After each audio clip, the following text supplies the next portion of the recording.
Yo, welcome back to another video. I know it's been a really long time since I've uploaded anything.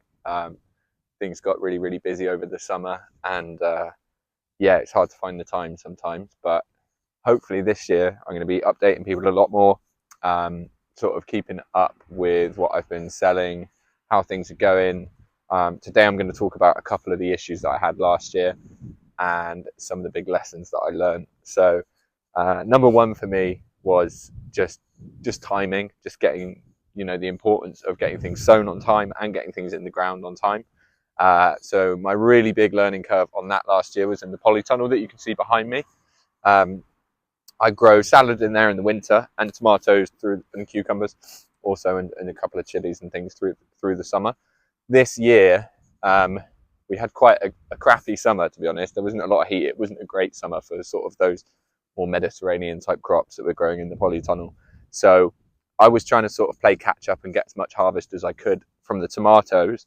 And in October, we were sort of reasonably mild weather, and that's when I should have been planting my salad in there. The salad was sown on the right date, but unfortunately, due to my own fault, I didn't plant the salad on the day I should have, because I wanted to keep getting a bit more tomato harvest. So what happened was, for the sake of an extra 10 kilos of tomatoes, I now don't have salad to pick right the way through the winter.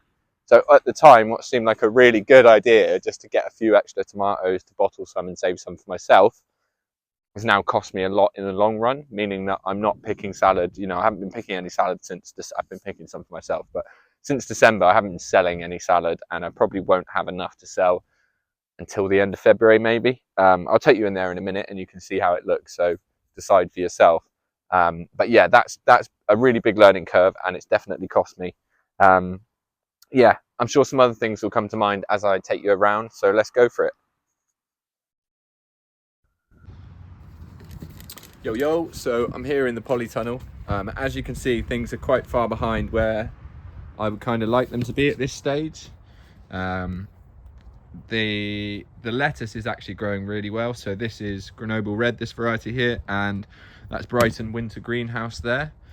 So they're both varieties that grow really well in the cold. Up the center, I've got a small row of garlic, and then Mizuna, Purple Frills, mustard. This is Salad Rocket here, which is growing really well at this time of year. That I have been picking a lot of and really enjoying it, because it's got a really strong flavour. You can't buy anything like that in the shops. At the back here, we've got some endive. Lots of coriander coming up here from where I let a plant go to seed there last year. So I have been picking at them for microgreens. But yeah, as you can see, it's kind of not at all where it should be for this time of year. I think in about a month's time, I'll be back to picking a decent amount of salad from here. But for the moment, I'm not getting any worthwhile harvest that I can sell. So out here, I've been doing a lot of work to sort of get all these beds sorted and kind of looking good and topped up for the spring. You can see this one behind me is where I had my last batch of salad, and I haven't got around to topping that one up yet. What I've been doing is sort of rearranging these beds just ever so slightly, because the paths I made last year were too thin. So I've gone for 45 centimetre paths this time. But then that has kind of created the issue in the middle, where this bed, if I remake the bed at 1 metre 20 centimetres, it's going to make the paths really skinny.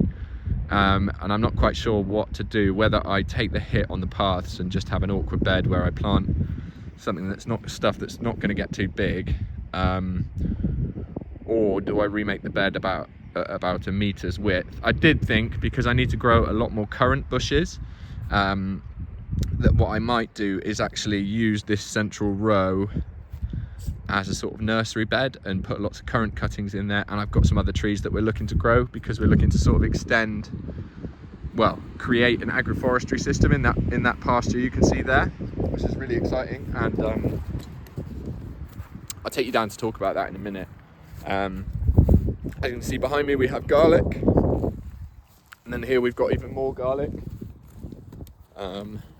and this is growing really well. We've got plastic down here to kill off the grass. Well, it's not any grass under here. We have actually remade these beds, and I'm just making sure that no weeds grow. this afternoon I'm gonna sort of reshape this bed again with the sort of reforming of all these beds. This one actually is slightly in the wrong place and this one's too skinny, so I'm gonna rebuild this one and then budge this one over slightly and then build 2 more here and here. All of this crap is going to be gone shortly, and again all of this stuff is going to go, and we're finally going to get the pond done in here this year, which is really quite exciting. Got all the water storage there, so the idea is that there's the water storage and then that will overflow into the pond and then off maybe into just a sort of drain that goes down there. Yeah, so I've got everything I need now. I've got all my seeds, all my compost, vermiculite, all my trays are ready to go.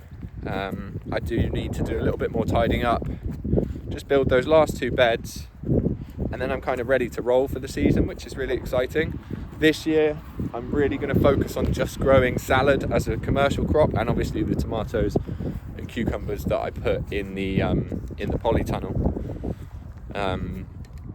But yeah, last year I grew too many different things that I wasn't selling and ended up wasting lots of time weeding, sowing, lots of things that I didn't sell in the end. So this year I'm going to really double down on the salad. I had a huge demand last year. I couldn't actually fill all the demand I needed, so I know I can probably sell 3 times as much salad this year, which actually is going to make it quite a lucrative sort of thing to do.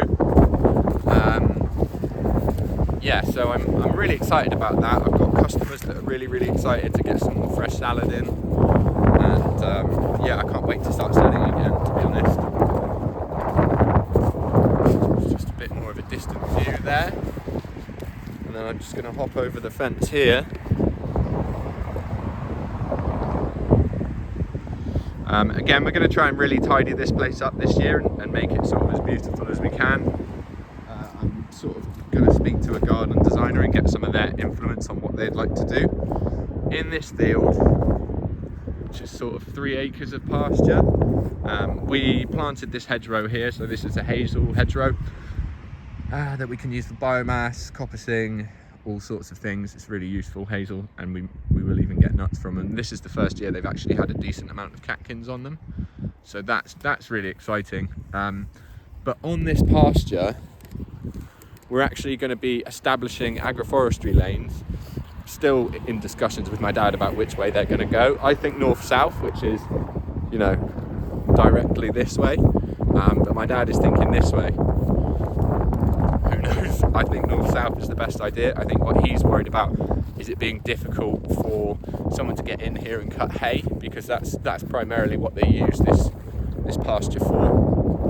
It's just cut and baled once a year for the horses, but for the rest of the year it's not in use. So I thought it'd be great if we could establish 5 tree lanes across the field at about a 30-metre distance from each other, and that will create 6 small paddocks about sort of half an acre in size, which will be really nice, really useful if you wanted to range your horses on the grass, but also really useful if you had other livestock that you wanted to put in on a sort of rotational system.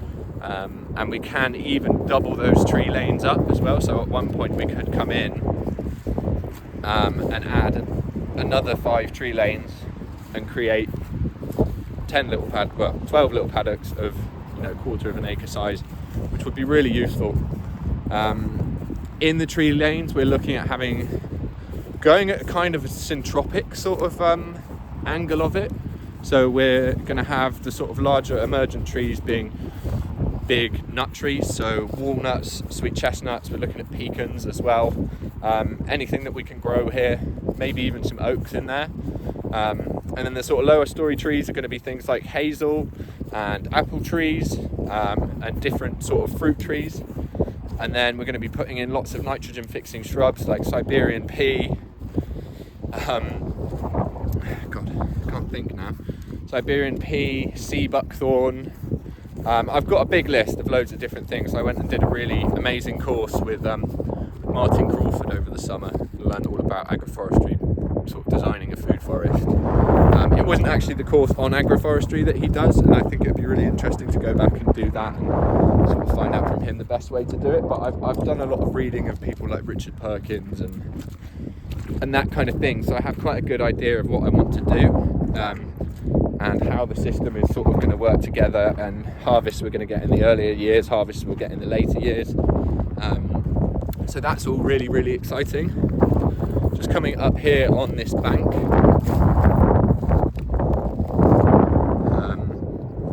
this big mound of soil was from when they dug the school out. So what I've done here is I've actually mounded up all of the grass that we cut. It was sort of a wildflower meadow, this, but mainly a weedy meadow. So we piled up all of the grass that was cut from here, and letting that mulch down in this row, and then I'm going to come and plant. I'm going to plant squash through this. If you get a look underneath, it's just beautiful soil down there, and that's going to take really, really well when I come and pop those squash in the summer. Again, we've got quite a beautiful view from our site here. It's actually the fields behind us are all owned by Marshfield Ice Cream. Anyone who's tried that, it's really, really good stuff. Yeah, and then coming down here, this is sort of towards the food forest area. What will be the food forest area. I've got a load of walnut trees that I grew from seed, and we're going to plant them along the top here, so we've got a nice row. And yeah, coming down into here, this is what will be the sort of food forest orchardy area. We put the trees in sort of rows, although they don't look that rowy at the moment because we've only really put the fruit trees in. On the other side, there's a better example of what it's all going to look like eventually. So I'm going to basically fill in between the trees, like you can see we've done up here. So this was done last year, and we've got raspberries there, and then an understory of strawberries, and I put in quite a few spring flowering bulbs, and a few other sort of perennials like sorrel that you can see there, and then also the red veined sorrel, which you can see there. Under here there's loads of alpine strawberries, cultivated strawberries, and I did actually put some garlic in that you can see there, and these are all red currant and black currant bushes. Here we've got a plum tree. Yeah, and then you can see this is sort of in the phase of establishment. So last summer I was just putting all of the cut grass down here just to sort of mulch and kill off the grass that's growing, and then I've come and popped some blueberries in here. There's 2 blueberries there and a third one there. This is a small oak tree which is hopefully going to sort of grow up and tower over everything else, and I'm going to come and put in some nitrogen fixing trees that are a bit larger and we can pollard. So things like black locust and Italian alder, I think, are the ones I'm going to use because they grow really, really fast and you can just sort of chop and drop them. Under here, that's going to be the next phase. So I've got a load of honey berries that are going to go in here, and then these are all just apple trees, a little cherry tree on the end that I replaced. I did pop a Szechuan pepper in here, so that's what is in that little gourd. So yeah, you can see it's all sort of like coming along slowly, but it's going to be really, really cool when it's all established. It's going to be able to sort of walk through here and pick loads of amazing food. Stepping over, just going to show you what I did with some currant cuttings that I took last year. I've already taken some of them and planted them out at the roots allotment site that I work at. So we planted a really nice hedge with all of the community members. So that's going to be an awesome thing. I've actually got these ones here. So these were all taken from sort of 2-inch long cuttings last year, and I just stuck them in the end of this bed. You can see there's tulips going up underneath. But I mean, that's just 1 year's growth. They're all about 12 inches long at least. Some of them are sort of branched out already, but I'll take cuttings off them again in the spring, and that will also encourage these ones to branch out. So yeah, that's kind of all I've got. There's a lot more to talk about, but I want to keep making more regular videos so I can talk about that at another stage. So yeah, thanks everyone for watching. I'm going to try and keep up with the updates. really looking forward to this season. I'm super excited to sort of make more content and share a bit more of what I'm doing, in the hopes of inspiring other people to do it, because 4 years ago I was super unhappy. I was like drinking lots of alcohol, really just not living a good life, and I stopped drinking alcohol. I sort of dipped my toes into this growing stuff, and yeah, I was full of excuses as to why I couldn't do it for a job. And I went into working in like recruitment, which was just miserable. I was totally miserable. But watching videos like Richard Perkins videos, Charles Downing videos about this kind of thing, and I was made redundant, and it was the best thing that ever happened to me. I had a couple of months to sort of think about what I wanted to do. I managed to get some work with Charles Downing, and that has all just kind of snowballed into this. And it really wasn't that hard. Like, setting up all of this has cost me about £5,000, and most of that is in polytunnel and compost. So if you can get free compost and you don't want to grow in the winter, and you're not that interested in growing tomatoes and things over the summer, you can do it without that huge expense. You know, you can set this up really cheaply, and over the summer I'm going to go into more detail about how much money I'm making, you know, whether it's all worth it, all of those things that are going to be, I hope, really valuable to other people, and hopefully we can get more people doing this. I also work for Roots Allotments, so I'm really meeting loads and loads of sort of younger people, older people that haven't grown a lot of vegetables and are really interested in getting more in touch with their roots, whatever you want to call it, and it's super exciting to be able to train them and sort of kind of make them aware that we need so many more people doing this, growing vegetables, and there's room for all different types of people doing it. It doesn't matter how old you are. If you've got, you know, passion for it, then you can be an asset to somebody, whether that's paid work or just voluntary work. Then you get a few vegetables out of it, whatever, kind of however it can fit into your life. That there is a place for it, and there's a way you can make it work. So I really encourage more people to sort of get into this kind of thing, because we really need it. Peace out.